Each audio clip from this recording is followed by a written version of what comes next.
안녕하세요. 투자학개론입니다. 부자라는 개념은 상대적이죠. 가난한 사람이 있어야 부자가 있듯이요. 부자는 상위 5%이던 1%이던 일반 사람들과는 다른 삶을 삽니다. 놀랍겠지만 우리는 모두 빌 게이츠와 똑같은 24시간을 살고 있고 워렌 버핏, 일론 머스크와도 똑같은 24시간을 살고 있습니다. 우리는 다 같은 24시간을 사는데 그들은 어떻게 상위 1%가 될 수 있었을까요? 그래서 오늘은 99%의 사람들보다 앞서 나가는 방법에 대해서 이야기해 보려고 해요. 사실 인터넷을 보면 이런 내용들이 정말 많은데 그 중에서 제가 개인적으로 중요하다고 느끼고 제가 실천해온 경험들을 바탕으로 한번 이야기해 보겠습니다. 그래서 첫 번째는 계획 세우기와 목표 설정입니다. 실제로 성공하는 상위 1%의 사람들은 명확한 목표를 설정하고 이를 위한 계획을 세웁니다. 예를 들어 회사에서 우리는 매년 초 1월마다 KPI를 세우는 것과 똑같죠. 내가 올해 할 일들과 목표를 세웁니다. 그런데 회사보다 중요한 우리 인생에 대해서는 매해 목표와 계획을 세우지 않는 사람들이 많습니다. 오타니 쇼헤이 아시죠? 현존하는 MLB 최고의 타자 겸 투수. 실력, 노력, 성실, 성장 모두 만화 주인공인 오타니는 진짜 살아있는 전설입니다. 2010년 12월 6일 오타니가 17살 고등학교 1학년쯤 직접 작성한 만다라트 계획이 있습니다. 자세히 보면 엄청나게 자세합니다. 만다라트를 모르시는 분들을 위해 간단히 설명드리면 우리나라 말로는 연꽃 기법이라고 부르는데 가운데에 최종 목표를 적습니다. 그리고 그 주변에 최종 목표를 달성하기 위한 항목들을 적습니다. 그리고 그 항목들을 또 나누어서 달성하기 위한 필요 요소들을 나눠 적고 이렇게 적으면 가운데에 있는 최종 목표를 달성하기 위한 내용들을 최대한 세부적으로 나눌 수 있고 각 항목들을 실천함으로써 최종 목표를 달성하는 거죠. 오타니의 만다라트를 보면 보통 선수들과는 다릅니다. 성공하기 위해서 투수는 제구, 변화구, 직구, 몸 만들기, 체력 등을 생각하는데 오타니는 인간성과 운을 자신의 역할로 생각을 했고 운을 높이기 위해서 책 읽기, 인사하기, 쓰레기 줍기 등 세부 항목들을 넣었습니다. 보통 사람들은 운을 내가 제어할 수 없다고 생각하지만 오타니는 그렇지 않았던 거죠. 그래서 오타니는 21년도에 아메리칸 리그 MVP, 아메리칸 리그 지명타자 실버슬러거, 에드가 마티네즈 상, 올 MLB 퍼스트 팀 지명타자, 올 MLB 세컨드 팀 선발 투수, 올스타 등 화려한 수상 경력을 갖고 있습니다. 투수로서는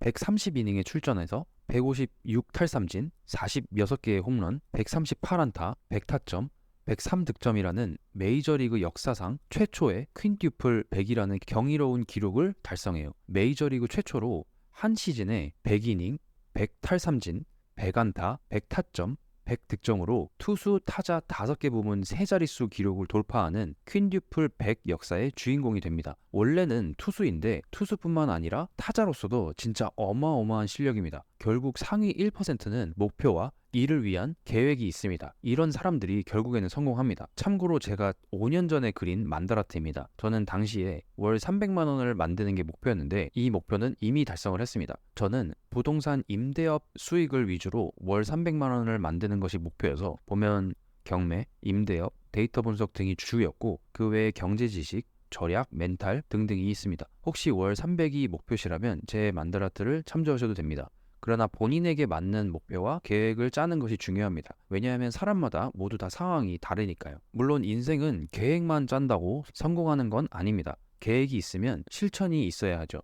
그래서 두 번째는 꾸준한 실천입니다. 아무리 거창한 목표가 있어도 꾸준히 실천하지 않으면 아무 의미가 없죠. 아무리 좋은 아이디어가 있어도 실천하지 않으면 그냥 종이에 적힌 글일 뿐이에요. 모두 다 아시는 J.K. 롤링은 해리포터 시리즈로 유명한 작가입니다. 그녀가 성공하기 전까지의 이야기는 힘들고 진짜 어려웠다고 해요. 롤링은 처음에는 소설가로서 성공하기 어려웠는데 그녀는 이혼 후에 어린 딸과 함께 생활을 하면서 어려운 경제적 상황에 처해 있었고 1990년도에 비행기에서 생각나는 아이디어를 메모해두면서 해리포터 시리즈를 만들었다고 해요. 문제는 롤링은 1996년도에 12개의 출판사로부터 다 거절을 당했습니다. 그녀는 힘들고 어려운 시기를 겪으면서도 계속 소설을 쓰고 편집을 하면서 노력을 했던 거죠. 결국 1997년도에 해리포터와 마법사의 돌을 출판사인 블룸즈베리에서 출간을 했다고 합니다. 출간 이후 해리포터 시리즈는 진짜 모두가 아시겠지만 엄청난 성공을 거두었고 해리포터는 두말할 것도 없이 세계적으로 사랑받고 영화화돼서 많은 사람들에게 영감을 주고 있습니다. 만약 롤링이 12번의 시도를 안 했다면 그리고 몇 번의 거절 후에 그냥 포기했다면 해리포터는 존재하지 않겠죠.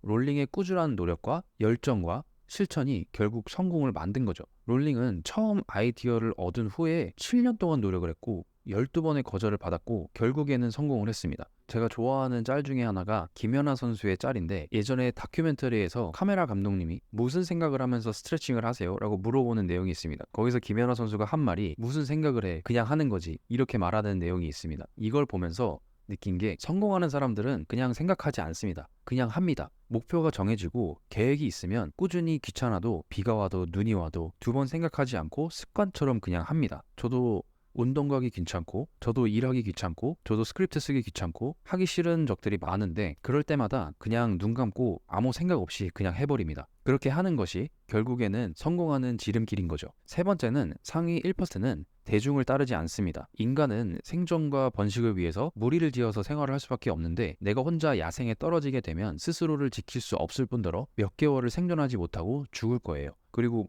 무리에서 인정을 받아야지만 추방당하지 않고 생존할 수 있기 때문에 인간은 사회적인 동물로 진화를 했습니다. 결국은 모든 것은 생존을 위한 것이죠. 하지만 요즘 세상은 더 이상 음식을 구하기 어려운 것도 아니고, 무리에 있어야지만 생존할 수 있는 시대도 아니고, 많은 부분들이 바뀌었습니다. 오히려 우리의 이런 원초적인 본능이 삶에 방해가 되는 경우가 많죠. 한 가지 예시로 한국, 중국, 일본, 아시아 지역의 문화권은 서양보다 공동체 의식이 더 강합니다. 코로나 때를 아시겠지만 서양은 정부가 개인의 삶을 억압하거나 제재하는 것에 대한 반감이 매우 큰 반면, 한국, 중국, 일본은 다른 사람에게 피해를 주면 안 된다는 공동체 인식이 더 강하기 때문에 이를 쉽게 받아들였던 겁니다. 물론 장단점도 있겠지만 공동체 인식이 너무 강하다 보면 개개인에 대한 존중이 없어지기 때문에 모든 것이 공동체 위주로 돌아갑니다. 그렇게 되면 개개인의 생각과 아이디어가 존중받지 못하고 묵살되는 경우가 많죠. 거기에서 좋은 아이디어들도 나올 수 있는데도 불구하고요. 결국 군중을 어떻게 컨트롤하고 제어하고 생각하게 만드느냐에 따라서 이런 문화권들은 미디어나 뉴스를 통해서 컨트롤하고 제어하기 쉬워지는 거예요. 그리고 그것이 바로 군중 심리이고요. 상위 1%가 되고 싶다면 군중 심리를 버려야 합니다. 남을 따라가려는 생각, 팔로워가 아닌 리더가 되어야 합니다. 일반 투자자들이 고점에서 많이 투자를 하는 이유, 저점에서 매수하지 못하는 이유, 그런 것도 다 같은 맥락입니다. 소문난 잔치에 먹을 게 없듯이 미디어나 매스컴에서 무슨 주식이 며칠째 오르고 있고 좋은 뉴스만, 호재만 계속 내보내면 우리는 투자를 쉽게 합니다. 고점에서요. 반대로 악재들이 쏟아지고 아무도 관심 없는 주식은 사람들이 사질 않습니다. 군중이 옳다고 생각하는 오류에 빠지는 거죠. 물론 내 본성을 무시하고 반대로 행동하기란 쉽지 않습니다. 내 꿈을 쫓아서 연 1억의 연봉을 주는 대기업을 퇴사하고 사업을 하거나, 남들은 다 아니라고 하는데 나 혼자 맞다고 하는 것과 사람들과 반대로 행동하기가 정말 어렵습니다. 저도 마찬가지고요. 그러나 우리는 다른 시대를 살고 있습니다. 개인의 능력과 매력이 경쟁력인 시대입니다. 미움받는 것을 두려워하지 않고 모두와 다른 길을 갈 수 있는 것만으로도 저는 진짜 너무 멋있고 존경받을 가치가 있다고 생각합니다. 그리고 그런 삶을 살기 위해서 스스로 결론을 내릴 수 있어야 하고, 남한테 관심을 가지면 안 됩니다. 내가 만약에 남한테 관심이 많고 오지랖이 넓다면 그건 내 인생이 재미없다는 거예요.